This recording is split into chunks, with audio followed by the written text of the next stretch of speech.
Hi, I'm Saverio Lucarelli and I speak you about a case of ulceracine Descemet stripping automated endothelial keratoplasty after a small bubble deep anterior lamellar keratoplasty in a case with an Ahmed tube. An Ahmed valve was implanted for a decompensated glaucoma around 5 years ago. Then the patient underwent 2 small bubble DALKs for an herpetic stromal scar and a recurrence, and 9 months after the second small bubble DALK, corneal decompensation occurred. Corneal epithelium was removed for a better visualization of the anterior chamber. The anterior chamber was filled by air. The posterior shape of the cornea after small bubble DALK is peculiar. There is a central position of denuded Descemet of 6 mm in diameter. It was left a peripheral crown of recipient stroma on which a 9 mm donor lamella was transplanted. This is the OCT after a few months after the surgery. Seeing our case, the green portion is the cleared Descemet and the blue portion is the wider graft. The tube is from an Ahmed valve, about 1 mm from the pupil. It enters in the anterior chamber, touching iris. Anterior chamber is deeper in the left side, that is the supratemporal side, where the tube enters in the anterior chamber. Here there is the anterior chamber that is deep enough to do an endothelial keratoplasty with an 8 mm graft.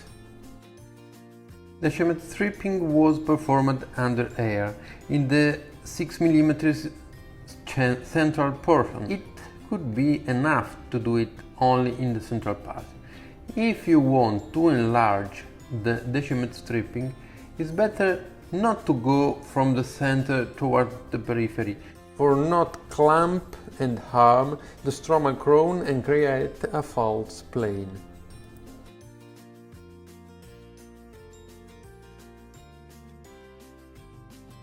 If you want to strip more in the periphery, it is better to begin peripheral,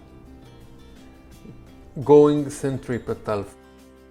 An 8 mm graft was punched and mounted on a Busin glide, then was inserted in the anterior chamber by a pull-through technique.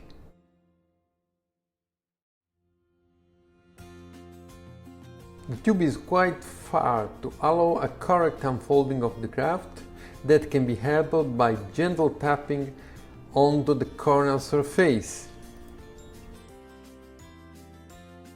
After the complete air filling of the anterior chamber, the wounds are sutured.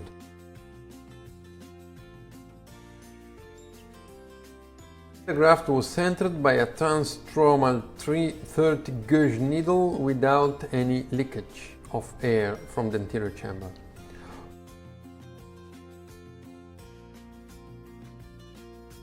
Four venting incisions beyond the 6 mm zone were performed to drain interface fluid.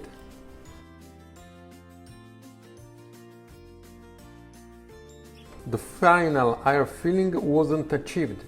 One could argue for the presence of the tube, but there was a leakage from the main wound.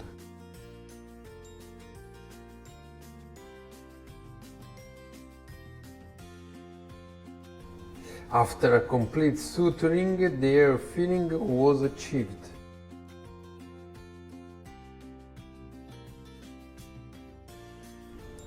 A contact lens was placed. At the first postoperative day, there was 30% of air that permitted the graft to adhere. At 1 month, the cornea was clear and the graft well attached to the posterior corneal surface.